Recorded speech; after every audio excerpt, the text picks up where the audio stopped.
Buenos días, doctor. Hola, buenos días. Bueno, vamos a comenzar ya. Ya estamos a un minuto. Bueno, una pequeña repaso, ¿verdad? De los movimientos anormales que vamos a tratar este día y en los días siguientes es que, esto lo vimos la vez pasada, que era movimientos cefálicos, ¿verdad? Que este es un no. Es involuntario, un movimiento repetitivo de rítmico. Rítmico significa que la cantidad de movimientos o el movimiento es predecible en el tiempo y en este paciente es de no. Entonces, algunos se pueden ver, la mayoría, ¿verdad? Y otros no se pueden ver, como el caso que manifesté aquí. Lo tenemos que tipificar en las diferentes acciones que activan un movimiento. Aquí tenemos un ejemplo que vimos de un paciente que se le activa el temblor cuando él está sosteniendo el miembro sin una ejecución precisa, sin sin tener que hacer algo con propósito. Cuando tiene que hacer algo con propósito dirigido hacia un punto, entonces se llama intención. Eso lo vimos la vez anterior. Luego teníamos este caso, donde ejemplificaba la diferencia entre la acción y la intención. Y esto lo explicamos para mostrar que un paciente con un temblor de acción no necesariamente es lo mismo que un temblor de intención. Entonces aquí, pues, cuando el paciente tiene una acción sin propósito y mueve el brazo contra gravedad, tiembla, pero cuando tiene que hacer una intención, entonces el temblor se reduce drásticamente y él es capaz de hacer una parte de la espiral de Arquímedes mejor. Este es un ejemplo de un temblor más lento, abajo de 4 hercios, distal de acción y de intención, y sirve para ejemplificar el temblor de características del triángulo de Mollaret, o triángulo donde está incluido el núcleo dentado del cerebelo, que son, muchas de esas neuronas son gabérgicas notablemente. En el tallo cerebral, en la región caudal, está eh, s- la oliva superior, y arriba, en el tronco cerebral, está el núcleo rojo. Entonces, ese triángulo que se llama de Mollaret produce alteraciones que convergen, que producen temblor de intención. Eso lo vimos la vez anterior, ¿verdad? Luego teníamos que los temblores, o sea, las actividades que tienen usualmente más de varios centímetros, 1 centímetro ya se puede ver, y es repetitivo en el tiempo, tenemos que tipificarlo, ¿verdad? Entonces vamos de los a menos de 4, de 4 a 5, de 5,5 a 7, de 7 a 12. Los que son arriba de 7 puede ser temblor exagerado, ¿verdad? Arriba de 12 especialmente son los que son temblor fisiológico exagerado. Y esos pacientes pueden ser que sean orgánicamente, pacientes que pueden ser tiroides, enfermedad tiroidea, hipertiroidismo sobre todo, medicamentos. Por ejemplo, el que más ácido valproico también lo produce algunos antidepresivos, como por ejemplo la duloxetina, etcétera, ¿verdad? Eso lo vimos la vez pasada. Luego vimos el asterixis, que no es netamente un temblor, sino que es una pérdida de la activación de un músculo agonista que, debido a la gravedad, es atraído hacia abajo, ¿verdad? Cuando hace una acción de extensión de las manos. Comentamos que esto es típico de las encefalopatías metabólicas, urémicas o hepáticas. Entonces vimos este paciente, ¿verdad? Luego vimos las mioclonias, que son las contracciones de pequeños músculos que no son capaces, perdón, que son capaces de desplazar una articulación. Son movimientos rápidos, ¿verdad? Cuando el movimiento es más extenso y tiene más músculos, entonces se puede hablar y mueve axialmente, o sea, desde la raíz de una extremidad, todo el brazo con mucha fuerza y rapidez, entonces eso le llamamos movimiento balístico. Pero las mioclonias son contracciones de pequeños músculos, grupos musculares, pero que tienen la magnitud suficiente para desplazar una articulación. Cuando los músculos se mueven en pequeños grupos de fibras, pero no desplazan una articulación, eso se llama fasciculación. Si lo examinamos con una aguja, donde no se ve, pero sí se mueven en la aguja, entonces se llama fibrilación. Entonces, esto vimos un ejemplo de esta paciente, pues que tenía una mioclonia que afecta muchos segmentos de sus dedos y se llama polimioclonia. Entonces, a veces una manifestación que vimos la vez pasada de un paciente con cáncer de mama. Este joven que vimos acá, pues que se contraen pequeños contracciones de grupos pequeños musculares que desplazan abruptamente la columna, ¿verdad? Y no incluye la cara. Este era un ejemplo de una mioclonia espinal, ¿verdad? Eh, Perdón. Luego vimos las distonías, que son contracciones musculares sostenidas involuntarias eh, que producen anomalías de postura. Aquí hay varios aspectos que estábamos discutiendo la vez pasada, que para que sea una distonía idiopática, porque algunas posturas pueden ser deformidades musculoesqueléticas. Por ejemplo, hay algunos pacientes que tienen enfermedades de la articulación atlanto, axial, por ejemplo, pacientes que tienen alguna patología estructural como un tumor o tienen una plativacia o tienen una enfermedad tumoral de la base del cráneo, pueden producir alguna alteración de la postura y entonces no es una distonía en ese caso, sino que se trata de una contracción patológica musculoesquelética o ósea. Para que sea distonía, el movimiento tiene que ser involuntario y tiene el paciente que tener una contracción y un desplazamiento de la postura en la misma dirección y sobre todo tiene que tener una clave que cuando el paciente hace algún gesto sensitivo, ese movimiento se atenúa, mejora, se llama truco sensitivo y también se le llama geste antagonist o gesture antagonist. Antagonist gesture, que es o gesto antagonista. Este truco sensitivo es bien característico de algunas distonías del tipo DTY1. Últimamente ha salido otra que se llama TORCH, de torsión, TORT A1A. Es un gen también muy prevalente dentro de los genes que producen también distonías. Decíamos que las distonías hay que catalogarlas, ¿verdad? Si son focales, solo mueve nada más una porción de la extremidad, por ejemplo, una articulación, pero si son más articulaciones, entonces le llamamos segmentarias. Y si toma ya no segmentos, sino que afecta todo el cuerpo, entonces se llaman generalizadas.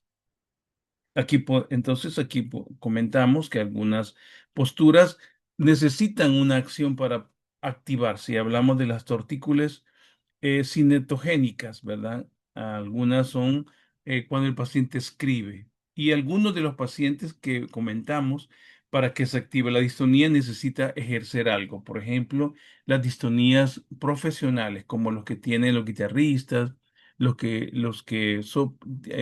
tienen actividad musical utilizando instrumentos de viento, como los trompetistas, por ejemplo, los saxofonistas o los que escriben bastante. Algunos de ellos pues desarrollan una distonía de la escritura o calambre del escribiente, le decimos anteriormente, pero son pacientes que tienen el gen de TORCH A1A o de TY1 que necesitan una acción para que se active.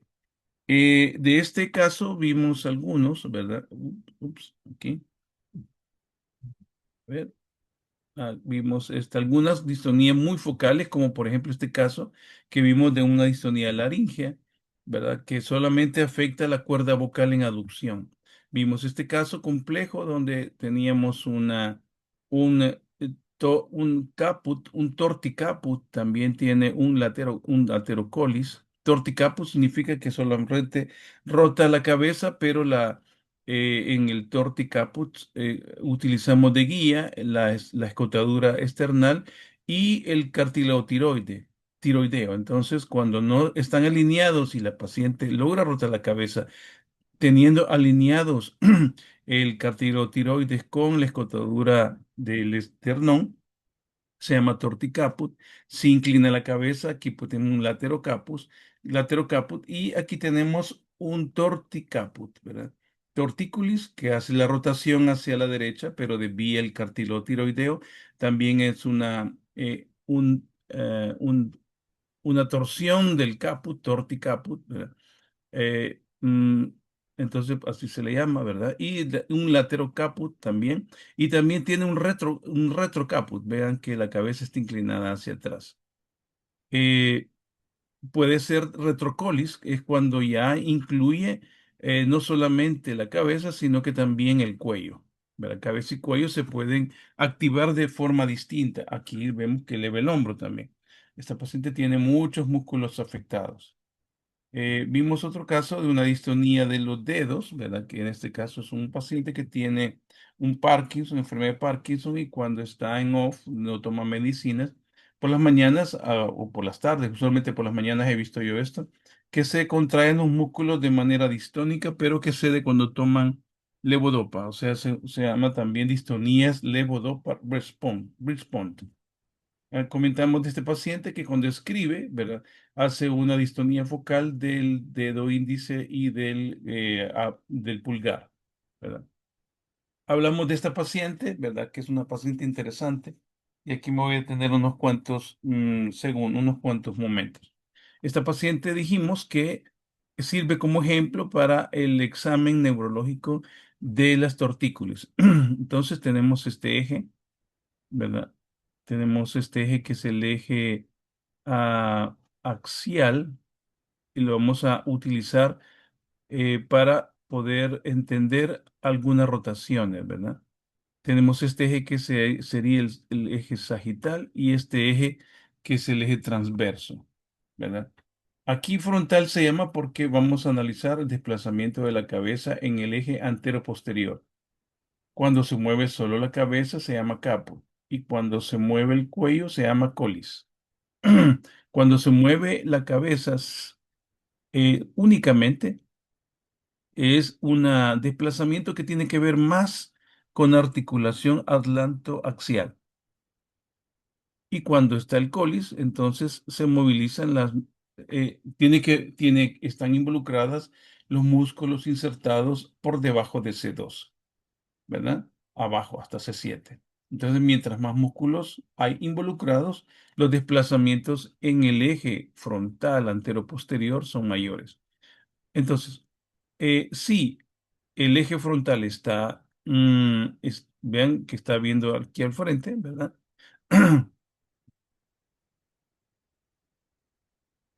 Eh, y vemos que solamente rota la cabeza, pero el cartílago tiroideo está alineado con la escotadura, se llama tortícolis, ¿verdad? Sí,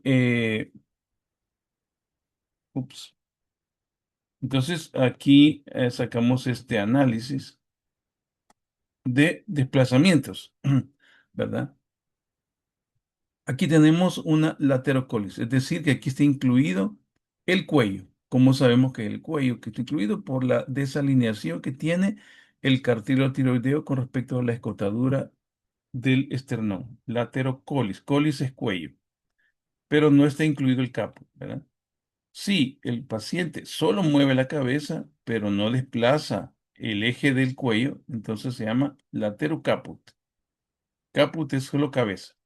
Es decir, es como que está diciendo un no, ¿verdad? Un no, pero sin desplazamiento del cuello. Aquí tenemos un torticolis, que es que el paciente también involucra el cuello con la cabeza, ¿verdad? Desplazándolo lateralmente. Y aquí se desalinea el cartílago tiroideo. Aquí hay que incluir en el tratamiento músculos del cuello por debajo de C2. El torticaput, ¿verdad? Es solamente la articulación atlantos axial, nada más, porque hay una alineación del cartílago tiroideo con la escotadura, en este caso, ¿verdad? Aquí teníamos este es un ejemplo de un anterocolis. Aquí anterocolis significa que está involucrada los músculos flexores del cuello y están afectando el eje del cuello, ¿verdad? Aquí lo que utilizamos de referencia es el meato acústico externo y el hombro, ¿verdad? Están desalineados claramente.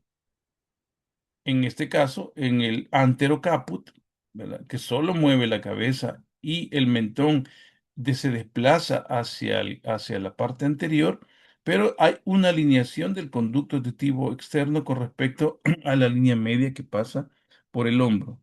Eso se llama anterocaput. Esto quiere decir que los músculos que son target acá son los flexores del caput, de la cabeza, o sea, el esternocleidomastoideo. Básicamente, eso es bien raro verlo, pero lo observamos. Tenemos este que es el retrocolis, ¿verdad? Donde vean que hay una desalineación del conducto auditivo externo con respecto al hombro. Y esto quiere decir que aquí hay que incluir músculos que están por debajo de C2. Aquí tenemos un retrocaput, ¿verdad? Donde solo se mueve la cabeza, pero no se pierde la alineación. Aquí tenemos una combinación de dos aspectos. Aquí tenemos un lateral shift, que significa de que la cabeza está inclinada, ¿verdad? Vean que el mentón nos sirve de guía donde está el compromiso del caput.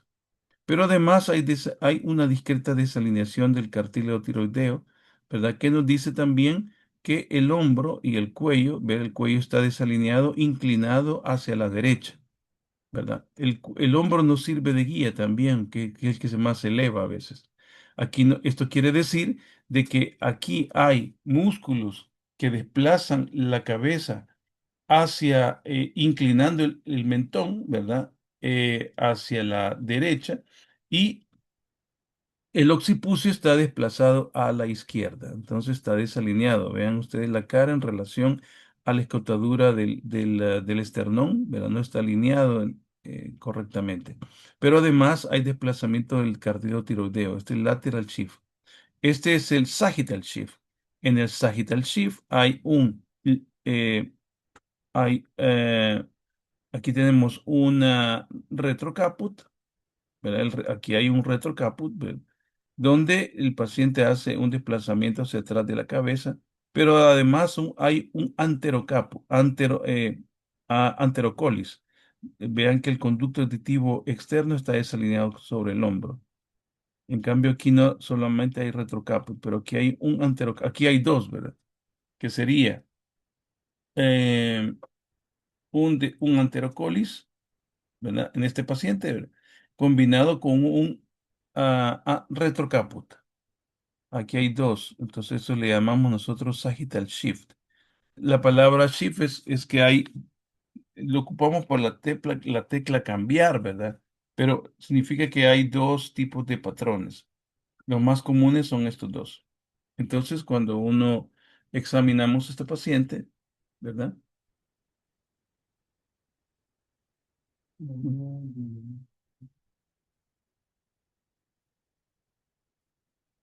Vemos el cartílago tiroideo, ¿verdad? ¿Cómo está? Ella está hablando, ¿verdad? Y le pido que la cabeza haga lo que quiera, ¿verdad? Y este es su movimiento que ella tiene sin hacer ningún esfuerzo. No está haciendo esfuerzo para corregir. Aquí es importante distinguir qué es el esfuerzo que ella hace por corregir. Vemos que tiene una elevación, el hombros están alineados, pero están como elevados, porque esta no es la postura de ella, dice ella. Sus hombros están contraídos, ambos hacia arriba, pero están bastante simétricos. Vean que el cartílago tiroideo está desplazado y desalineado del cuello. No tiene retrocolis, no tiene retrocaput, tiene una torticaput, tortícolis. más eh,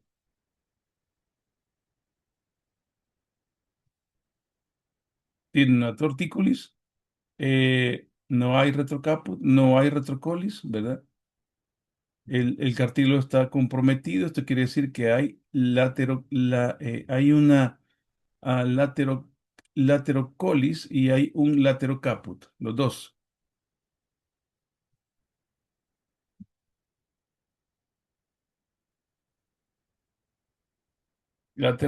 O sea, ella tiene un eh, tortícolis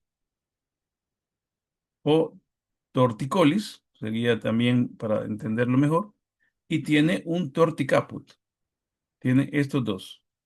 Está combinado. No, no pondríamos ship porque los ship más bien son para posiciones axiales, laterales, ¿verdad? O frontales, antero-posterior, en el eje sagital o en el eje axial, ¿verdad? Aquí es de rotación. En las rotaciones no utilizamos este shift, solo en los desplazamientos axiales, tanto en el eje horizontal como vertical. Este sería el desplazamiento horizontal y este sería el desplazamiento vertical. Estas, en cambio, son de rotaciones. Entonces, ¿qué quiere decir esto? Que ella necesita un tratamiento para arriba de C2 para arriba, y necesita un tratamiento de C2 para abajo. Eso es lo que quiere decir este comportamiento. Ella es una paciente que le han intentado poner Botox, otros tres neurólogos anteriores a mí, ¿verdad? Que trabajamos los tres, creo que son cuatro ya. Con mi persona habían tres anteriores y mi persona cuatro médicos neurólogos que trabajamos en movimientos anormales. Y vean pues que el análisis de la posición de los músculos es crítico. Muy bien, ya vimos las coreas, que son movimientos como de danza, ¿verdad? Eh, Vimos este caso, que esta es una paciente que tiene una corea debido a movimientos ocasionados por levodopa, que son como danza, ¿verdad? Su característica es que son impredecibles. No se puede saber dónde va el siguiente movimiento en el tiempo. En cambio, los temblores son predecibles. Uno sabe cuál va a ser el siguiente desplazamiento en el tiempo. Son amplios, ¿verdad? Tienen más de 3 centímetros de desplazamiento y desplazan articulaciones.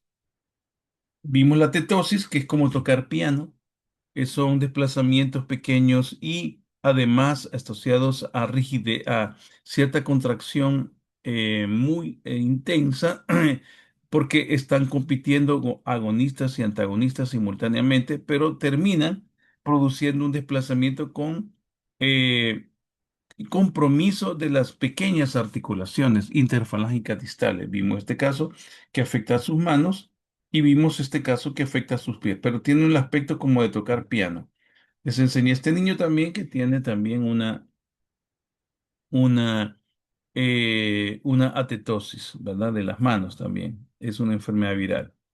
También vimos los tics, ¿verdad? Los tics son movimientos también que son impredecibles, pueden ser de varios tipos. Estos movimientos son involuntarios también y convergen en la misma paciente varios tipos de movimientos, ¿verdad? Aquí en este caso, pues la paciente tiene un tic fónico también, que hace cuando está hablando con el doctor Joseph Jankovic, y es una paciente embarazada también. Y entonces ella tiene un tic fónico. Esta es otra paciente que tiene otro tics, o sea, tiene un movimiento faríngeo de tipo estridor, ¿verdad? Involuntario también, no tiene otro movimiento en este paciente que vimos, ¿verdad? Vimos esta paciente también que tiene un tipo de tic, pero estos son ecolalia, y también tenía una... am, mm, A ver, tenía que colarle o no me acuerdo que el otro, voy a ponerlo, pero se me ha olvidado.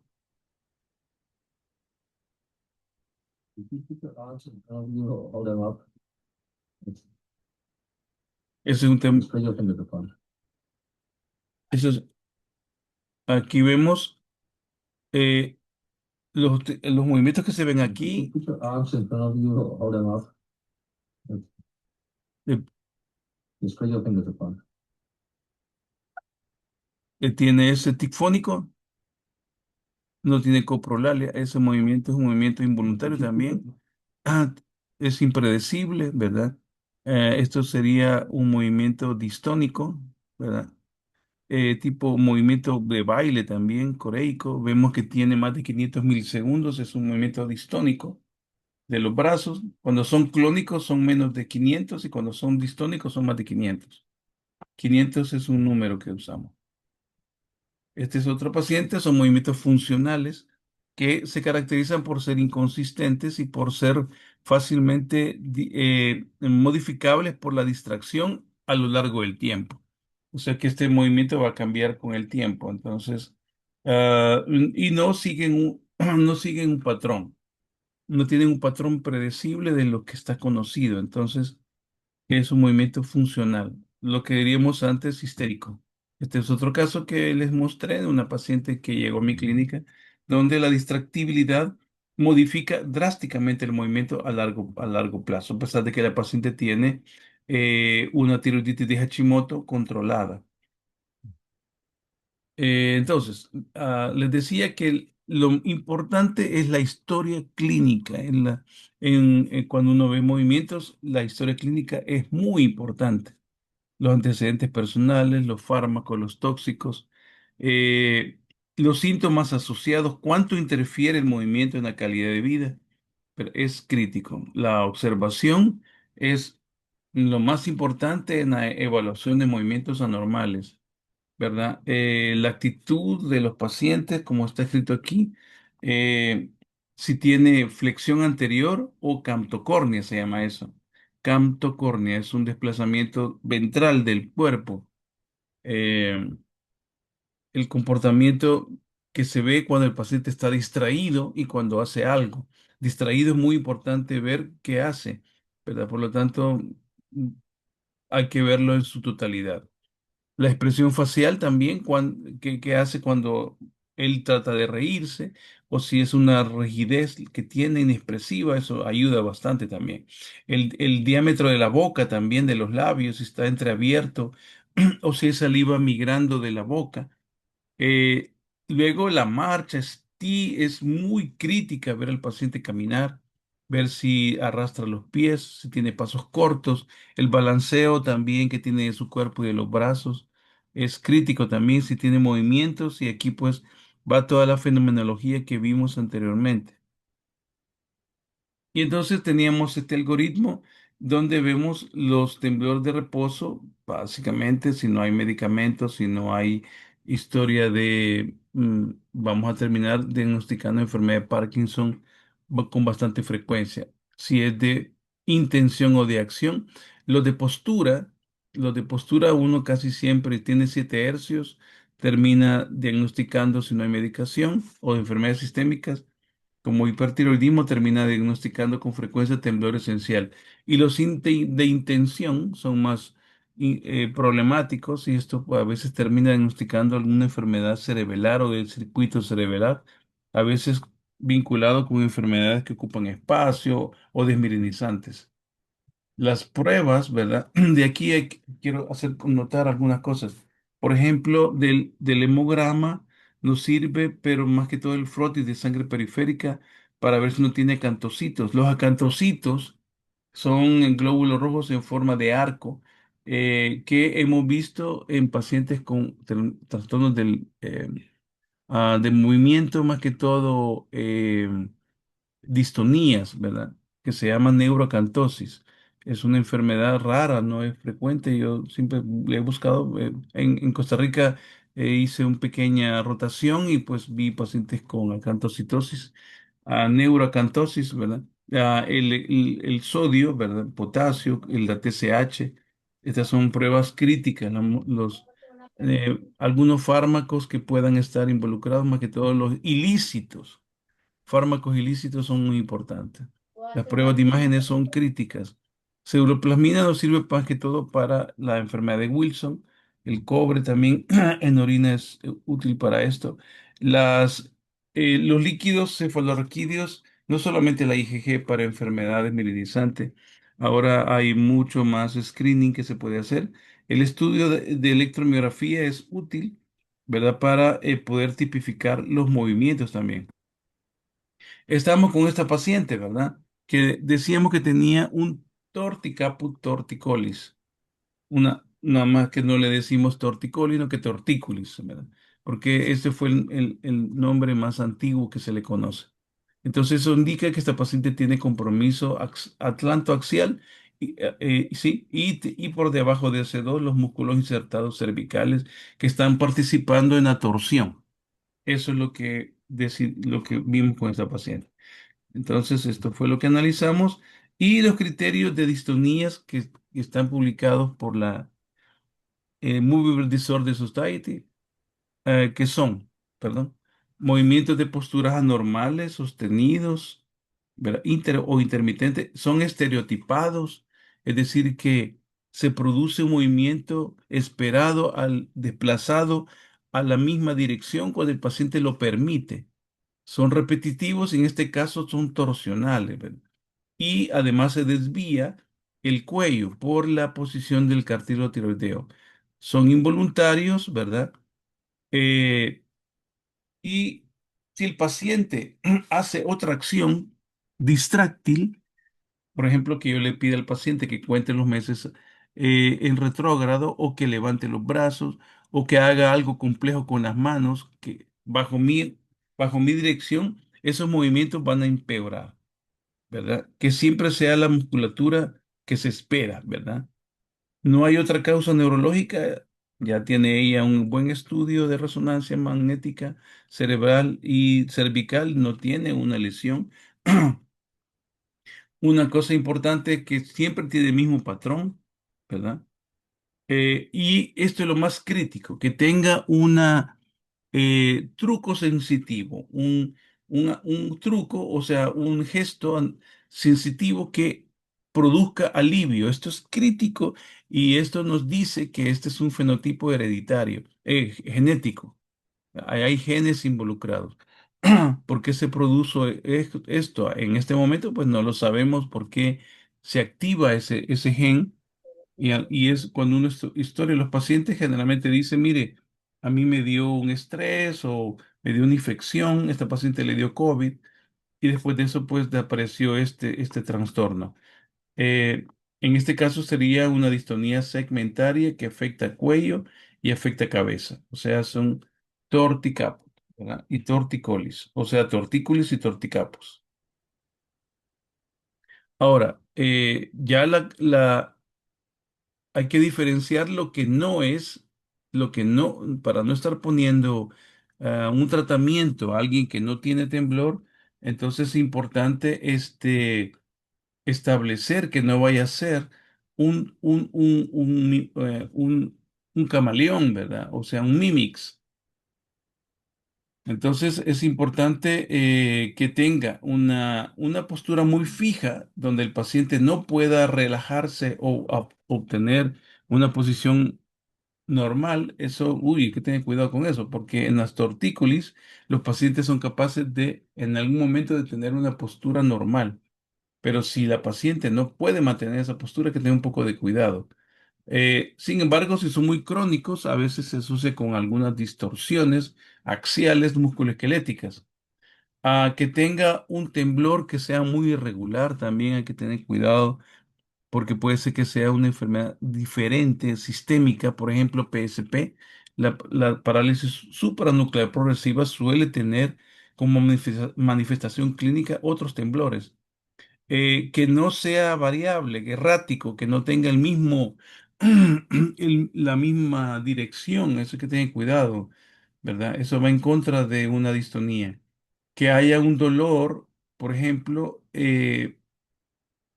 mm, involucrado de radiculopatías, por ejemplo, que tengan cuidado con eso porque puede ser una lesión estructural. La electromiografía debe ser normal cuando uno hace un estudio de aguja, ¿verdad? No muestra denervación aguda porque no hay otro componente. Y de esto hay varias publicaciones muy interesantes. Esta es la que más utilizamos, la clasificación de Albanese para el consenso del 2013 para distonías de las cuales estoy hablando, ¿verdad? Entonces, ella ya pasó todo esto y mi convicción es que ella tiene una distonía idiopática determinada genéticamente, ¿verdad? Pues yo no sé qué gen, eso sí no sé, pero tiene suficiente evidencia para iniciar un tratamiento. Entonces, esta es la formulación de un tratamiento bajo el concepto de tortícolis y torticaput, ¿verdad? Debe de ponerse el estreptoclorido mastoideo del lado derecho. La rotación que ella tiene está quiero ver, de acuerdo a la rotación, ella rota para la izquierda, me parece, quiero ver, a la derecha, ¿verdad? No, entonces aquí es esternocleidomastoideo, aquí me equivoqué, es izquierda. El esplenio es el esplenio, aquí está invertido los lados, me equivoqué ahí, pero es el esternocleidomastoideo izquierdo, es el opuesto al desplazamiento cervical. El esplenio es homolateral, ¿verdad? Aquí debe ser derecho. El semiespinoso de la cabeza derecho, no es izquierdo, aquí me equivoqué. El capitis longus es no lo hice porque es un músculo muy profundo y anterior. Está recomendado, pero este es muy difícil, solamente se puede acceder a través de ecografía, está en el cuello. El oblicuo capitis inferior es muy importante, aquí es el derecho, y el trapecio superior bilateral, ¿verdad? Más el derecho que el izquierdo.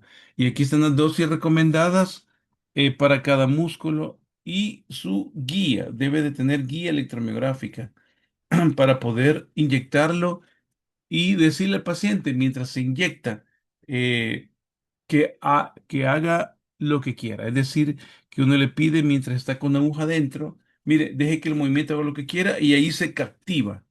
¿Verdad? No debe de oponerse al movimiento. La aguja adentro es bien flexible, es una aguja con teflón que no, de una vez adentro no causa dolor. Entonces se va inyectando entre 25 y 50. Ahí le puse la dosis intermedia. Salieron en total, pues, unos 2 frascos de toxina botulínica. Pudieron haber salido 3 frascos, pero en este momento opté por la dosis intermedia, debido a que la paciente no podía esperar exploraciones. Eso quiere decir que en la colocación de estos tratamientos, uno debe usar la dosis más baja, porque para no producir efectos adversos. Como ya venía la paciente de 3 colegas anteriores que le habían puesto toxina y ella decía que no le funcionaba, pues me elegí la dosis intermedia. Entonces, estos son los músculos que se obtienen porque el diagnóstico que le dimos a ella involucra torsión del colis y torsión del caput, o sea, cabeza y cuello. Por lo tanto, los músculos que participan en la rotación son el semiespinalis, ¿verdad? Estos participan homolateralmente, que sería el derecho, el esplenio capitis, que está por acá, cerca del mastoideo, cerca del hueso mastoideo, el esplenio cervicis también está incluido, el elevador de la escápula, que está aquí, aquí puse los dos lados, el esternocleidomastoideo también está aquí, y aquí lo que se hace es inyectar lo mejor es insertar, poner el Botox donde está el origen, más que la inserción. Hay muchos músculos, hay muchas unidades motoras activas cerca de el origen, ¿verdad? Más que del sitio de inserción. En inserción hay más tendón y en el origen hay más músculo. También el vientre, ¿verdad? El vientre. Aquí no he puesto el esternocleidomastoideo porque es un músculo obviamente que hay que inyectar. Es el lado opuesto al desplazamiento. La paciente mueve la cabeza para la derecha y uno va a colocar Botox en el lado izquierdo. Aquí he puesto pues mm, ah, una estrategia que tengo yo es hacer un mapa Y pues tengo las guías. Entonces el tratamiento es sintomático. No, el tratamiento que tenemos acá es sintomático. No hay tratamiento para la causa en este momento, Angélica. Creo que quería decir algo, ¿verdad? Y creo que vamos a ver. Ups. ¿Verdad? Hola, Gabriela Angélica. Me Sí, oye, me oye. te oigo, Angélica. Sí, Es que mi duda es esa, va, de que el tratamiento es sintomático y me imagino que es cada cierto periodo, uno. claro, sí. Lo Esto va. otro, la enfermedad de Huntington es una de las patologías incluidas aquí. Ah, La Corea mm, de Huntington. O- sí, no, lo he comentado no como enfermedad, sino lo he comentado como fenómeno. La enfermedad de Huntington se caracteriza por corea, trastornos cognitivos y trastornos de la marcha de un paciente adulto. Sobre todo, la corea afecta axial, los brazos, y, perdón, afecta al periférico, es decir, apendicular, y afecta axial. Ujú. Y sobre todo lo que nosotros llamamos la corea de la frente, que es un movimiento ondulante de las cejas, ¿verdad? Y Mm. movimiento de la ceja. Entonces, eso es bastante orientador que tenemos una corea de O- Huntington. Ondulante, ondulante porque es La, intermitente. lo- eh, eh, la ondulación de las cejas es como que estuvieras viendo una onda. Te enseño, quiero ver, a ver si me voy a pasar acá. Eh, no, no quiero ver Corea de Huntington. Tengo un paciente acá que te enseño.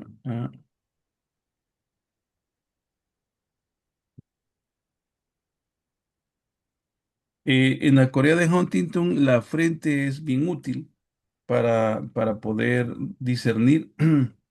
Quiero ver, a ver, creo que aquí tengo una.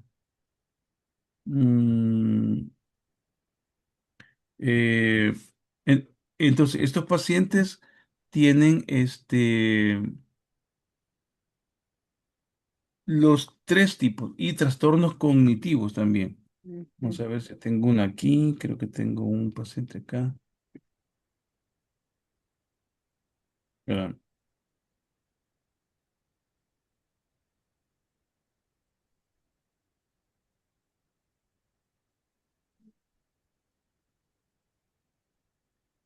y no lo vi. Vamos a quitar estos controles que siempre me causan problemas.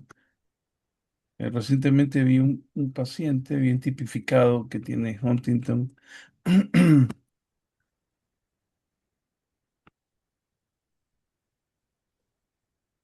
Casi todos estos pacientes son referidos, doctor. Ninguno llega espontáneamente donde usted. Eh, fíjate que este paciente, aquí está uno, es un Huntington. Es una mujer, veo. Esta es una señora, ¿verdad? No es que sea más frecuente en un sexo que en otro. No, va parejo y es una Corea tardía. Mm. ¿Ves aquí? ¿Ves la Sí, sí, Corea? la veo, la veo. Este movimiento oscilante, grande, ¿verdad? ¿Ves cabeza? Trastornos Todo cognitivos, trastorno de la marcha. es degenerativo eso. Es degenerativo, progresivo. La resonancia de ella es normal, ¿verdad? Ves la frente, ¿verdad? Ves la boca, esta característica axial, el compromiso de boca y frente, ¿verdad? En ciertos momentos, si uno la mira con atención, va a ver que la frente está arrugada y también al poner la mano se ve que se contrae. Ujú. La cara es bien útil en Doctor Huntington. González, perdón, estos problemas de Corea casi siempre terminan en demencia, ¿verdad? Sí tienen Entonces, la trastornos de característica de la Corea conducción. de Huntington. Pero en ella es un diagnóstico de exclusión, ¿verdad? ¿Ves la cabeza? O Sí. sea, la Huntington es bien útil la cabeza. La cabeza, aquí estoy tratando de ver Ujú. la frente, porque la frente es bien característica. Y está tratando de hablar, ¿verdad? Sí, sí, trata de hablar. Quiero ver si tengo el audio aquí de ella. Ahí está. ¿Ves? La frente es bien característica. Esas contracciones. Arruguitas. Las Ajá. rubitas, las rubitas Sí. son siempre de elevación. Ujú. Aquí en internet a veces podemos ver algo más bonito que hay siempre dentro del nombre, que se llama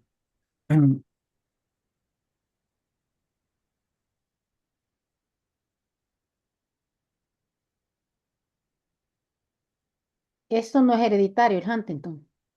esta em, es genética, genética de expresión tardía de un gen que se llama huntingtina.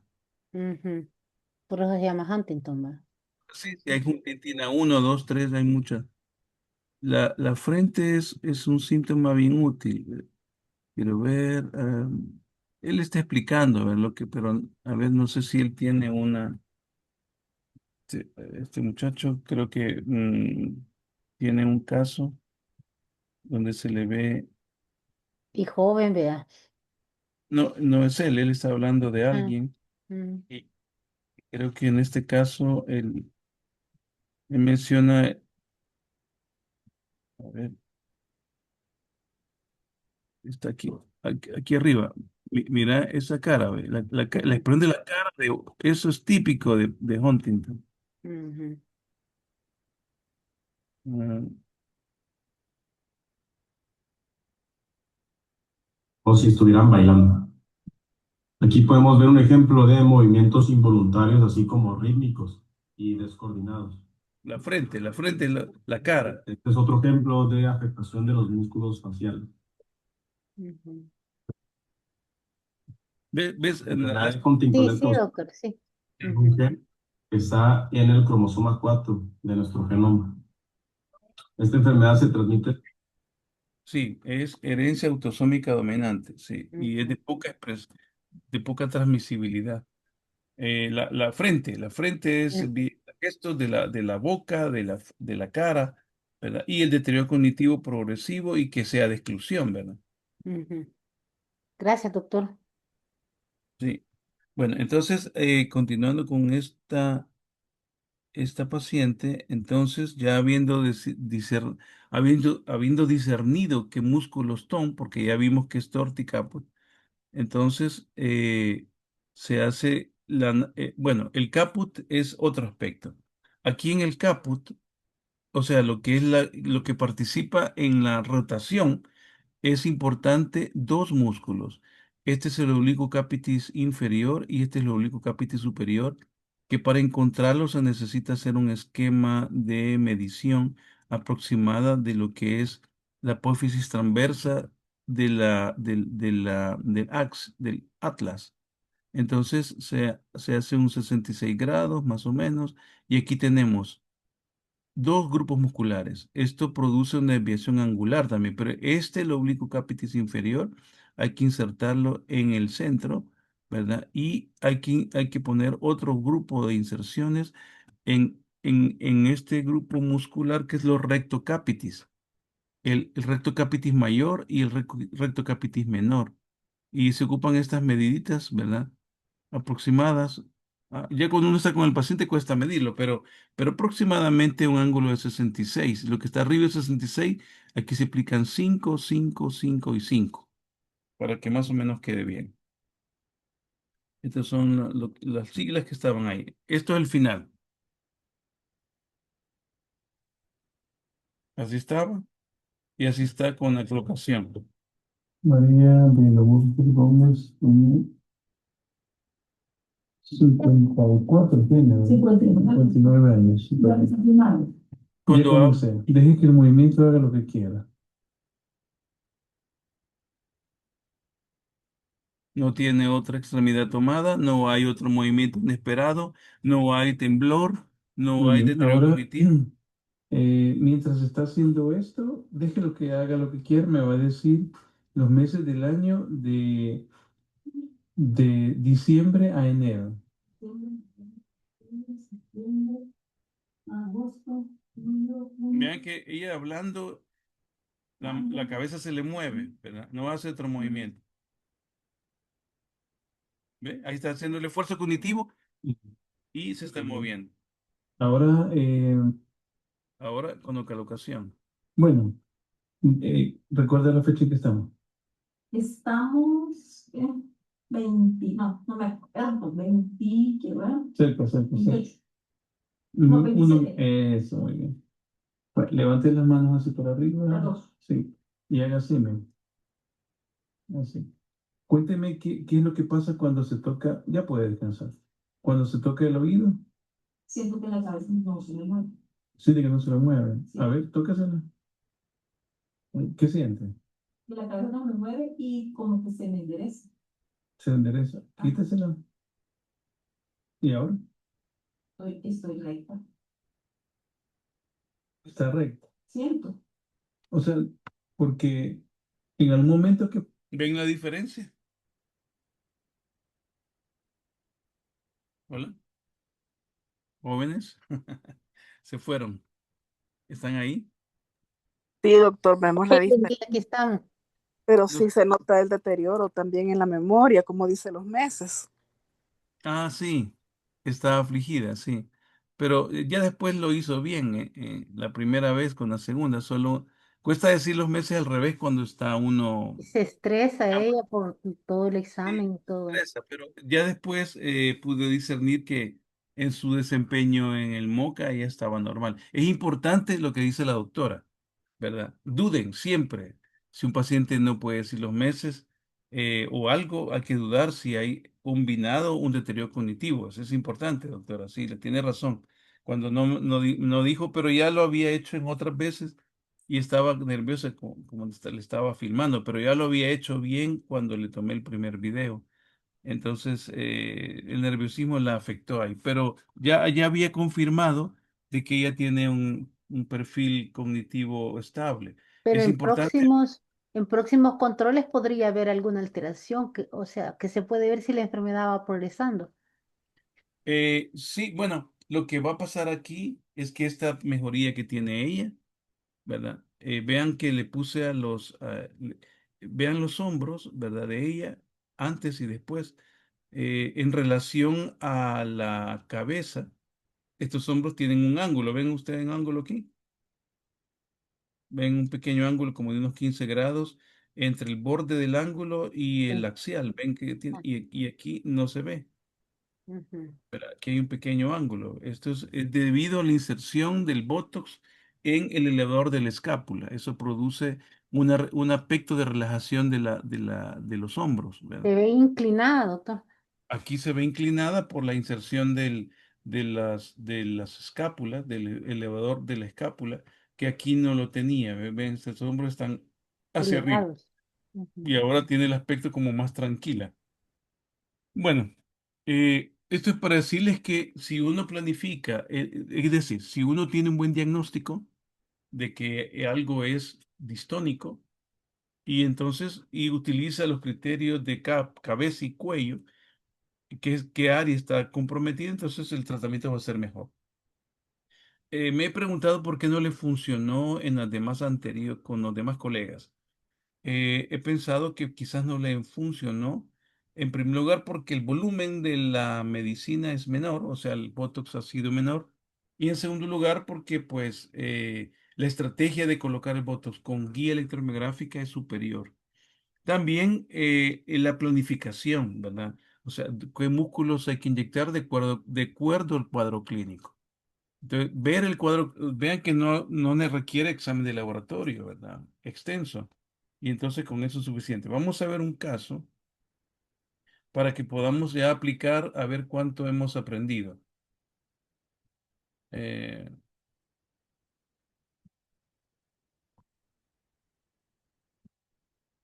Vamos a aplicar un pequeño examen. ¿Están preparados?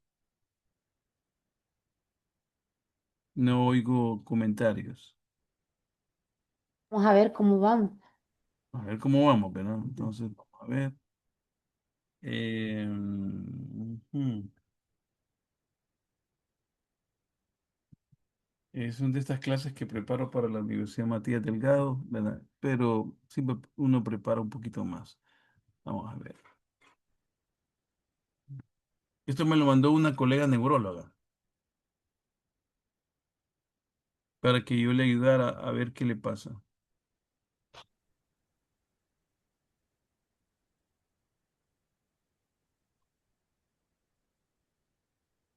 No se oye. ¿Ahora?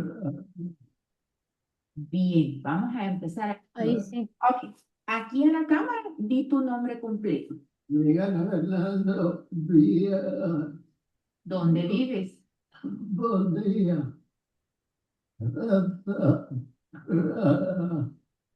Bien, vamos a empezar el examen físico. Manitos o el dedito estirado. Las dos. Yo lo voy a hacer con esta, pero tú lo vas a hacer con las dos, como lo estuvimos haciendo ahora, ¿ok? Ahora manos estiradas hacia los lados. Las dos. Muy bien.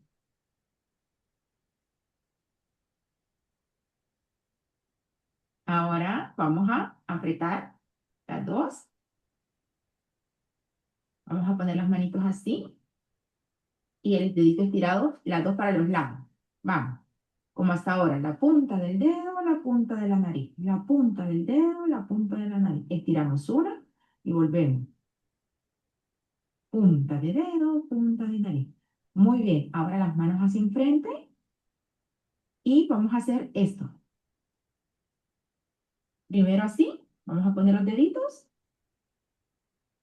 Y ahora abrimos y cerramos, abrimos y cerramos, abrimos y cerramos, abrimos y cerramos.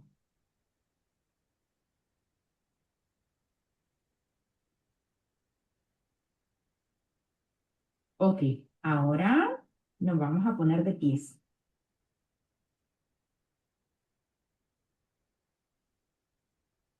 Ujú. Vamos a sentarnos.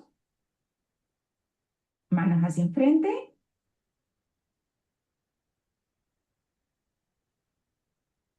Manos rectas, estiradas. Muy bien. Nótese el movimiento. Baja las manitos. Vamos a ponerlas así.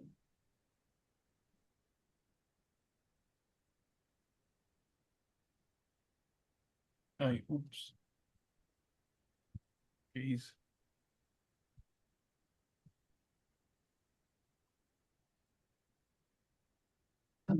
Ok, aquí en acá. No, no es solo el café me tomar.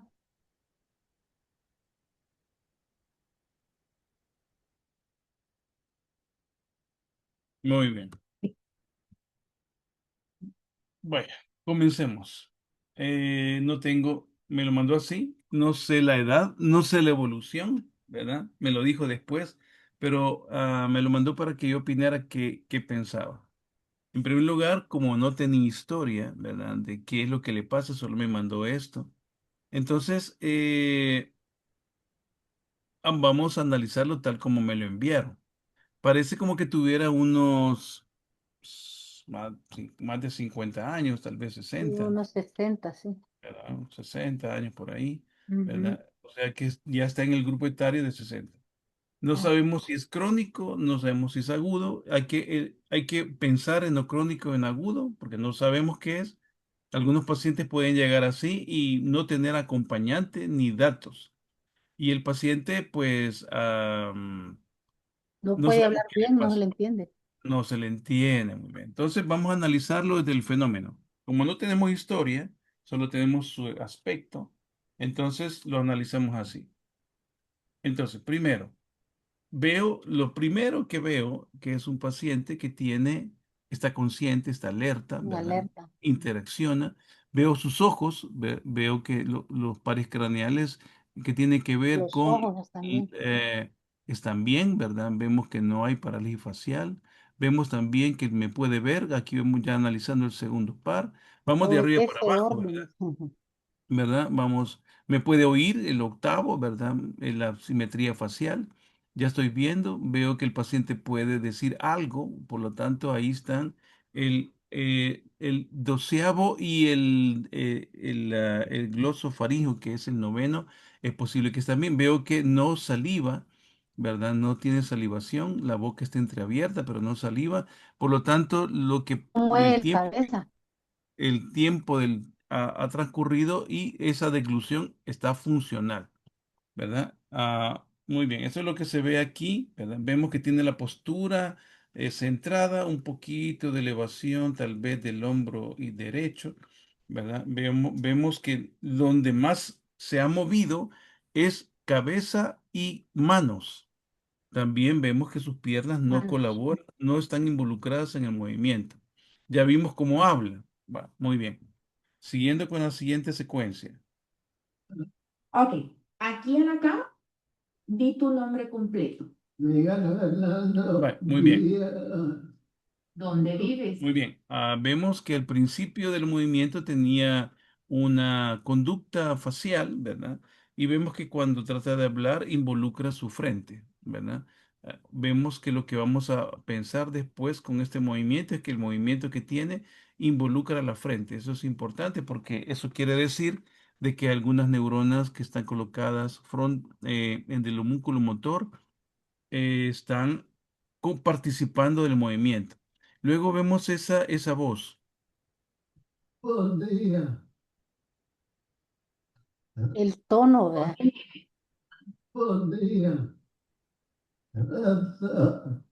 ¿Dónde vives? Buen día. Muy bien. Bien. Este se llama una voz como que estuviera espástica, estrangulada. Vemos que hay un movimiento clónico de la cara. Y al final vemos también que tiene, se me acabó el tiempo, ¿verdad? Son las 8, me tengo que ir, pero vemos que al final hay un deterioro, un defecto cognitivo que le permite al paciente reaccionar específicamente a las pruebas que la doctora le pide. También vemos que tiene un movimiento coreico, ¿verdad? De los brazos y además tiene unas mioclonias que hace sacudir los brazos para arriba.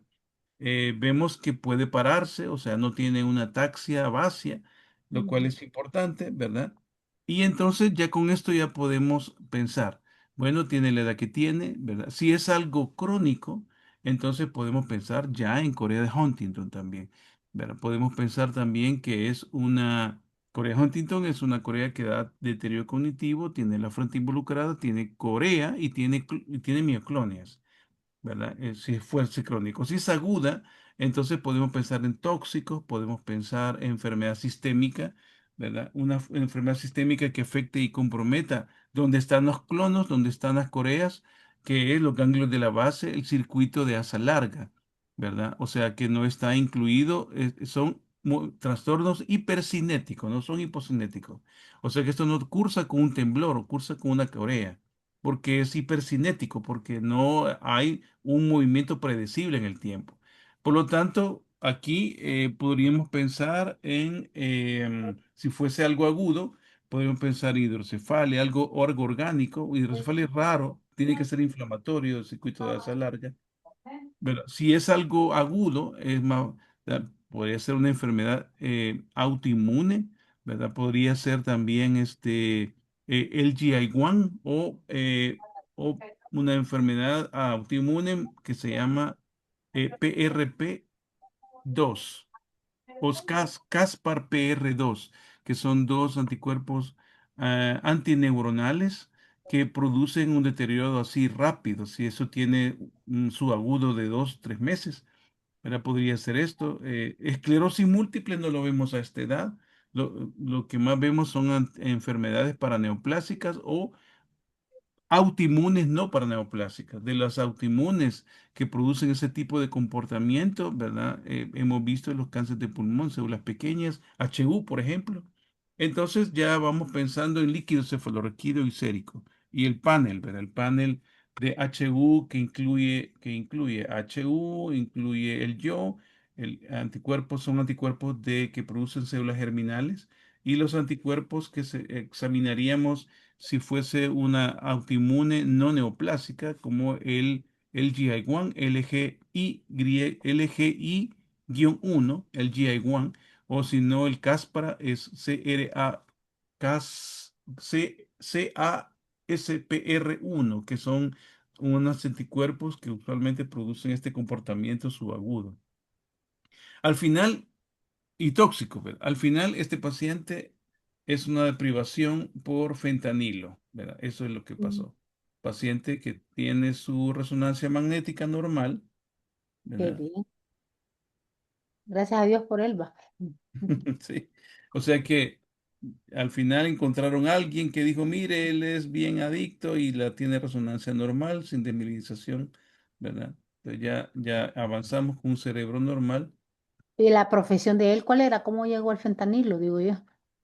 Viene de Estados Unidos, ¿verdad? Ah, Y allá usaba fentanilo y después que se lo quitaron, pues Intentar agarrar. Tranquilo. Vamos a intentar agarrarlo y sí, ahora con la otra. estos son mioclonias, ¿ven? Ya habla mejor. Listo. Después de que le reinsertaron un poquito creo que le dieron metadona como un sustituto. Entonces, eso le fue ayudando y fue desapareciendo conforme se restableció. Estaba en deprivación. Intentar agarrar. Muy bien. Vamos a intentar agarrar. uy, bien Ok. explorado. Ahora vamos a soltarlo y vamos a intentarlo con la otra manito. Todavía tiene un poquito de mioclonia, Muy ¿verdad? Una gran bien. mejoría. Pásate con la otra manito. Y él lo pasa y habla mejor. Muy bien, vamos a terminar acá porque el tiempo Muchas gracias, doctor. Excelente. ¿verdad? Iban conmigo en el Gracias, pensamiento. doctor. Hasta luego, nos vemos, amigos, nos vemos. Buen Adiós, día, doctor. Gracias. Ah, Gracias.